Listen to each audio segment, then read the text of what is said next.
Marcos capítulo 3, versículo 1 e 2. E outra vez entrou na sinagoga, e estava ali um homem que tinha das mãos mirrada. E estava observando se o curaria no sábado para o acusarem. Jesus, ele,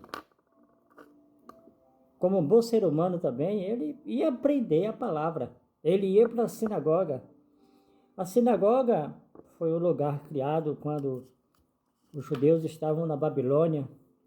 Então eles eram permitidos a eles e as outras nações praticarem. Eles não tinham templo de Jerusalém, mas eles podiam se reunir.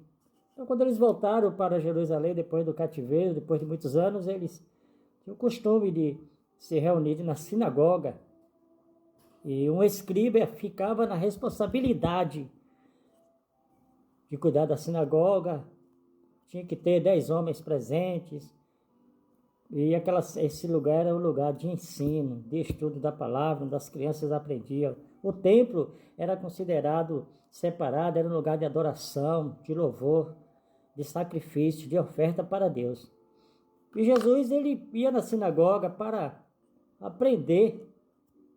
Bem que ele não precisava, mas ele se fez homem também. E ele também tinha o conhecimento pleno de todas as coisas. As pessoas que estavam ali, como os mesmos fariseus que estavam acusando Jesus, porque as pessoas, os escribas, os fariseus, os doutores da lei, os demais, eles não estavam preocupados com as pessoas. Era aquela coisa, você tem que obedecer, não importa o que esteja acontecendo com você. Jesus chegou nesta sinagoga e estava ali. Um homem com a situação terrível. E a Bíblia diz em Marcos 3, versículo 3. Disse ao homem que tinha a mão mirrada: levanta-te e vem para o meio. Agora imagine que para o judeu ter um defeito era algo terrível.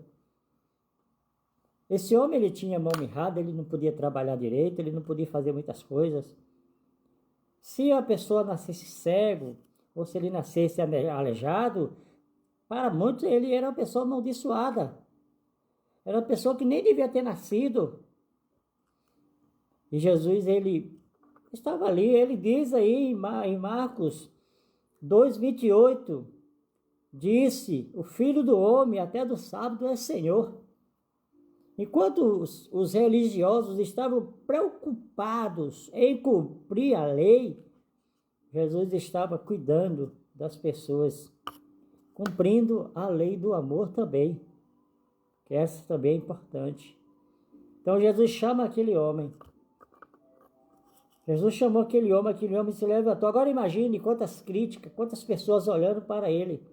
Esse homem não respeita os líderes, os escribas da sinagoga, os anciãos que estão aqui, está desobedecendo, está se levantando, obedecendo a ordem de um homem que nasceu na Galileia. E criticava, mas aquele homem, ele... Porque quando você se encontra com Jesus, o negócio é diferente. Aquele homem teve medo, mas não deixou o medo fraquejar a vida dele. E ele levantou, ele obedeceu a voz de Jesus. Aí Jesus pergunta para as pessoas que muitas vezes se preocupavam mais com os rituais, com a lei ao pé da letra, do que com o bem-estar da pessoa. Versículo 4 de Marcos 3. Perguntou-lhes, é lícito no sábado fazer o bem ou fazer o mal? Salvar vida ou matar? E eles calaram-se. Porque é o seguinte, Jesus ele está dizendo que ele estava cumprindo a lei. Porque a lei do sábado era para você realmente cuidar de você. E aquele homem estava ali, na sinagoga, no dia de sábado. Né?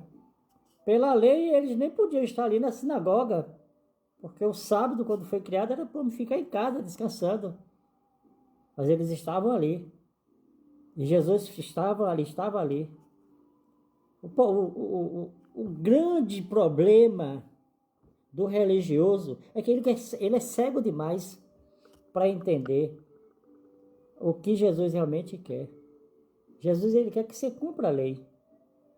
Mas ele diz aí, Marcos 3:5, e olhando para eles em redor, olhando para eles em redor, com indignação, condoeu-se da dureza do coração, disse ao homem: estende a tua mão. E ele estendeu, e foi-lhe restituída a sua mão sã como a outra.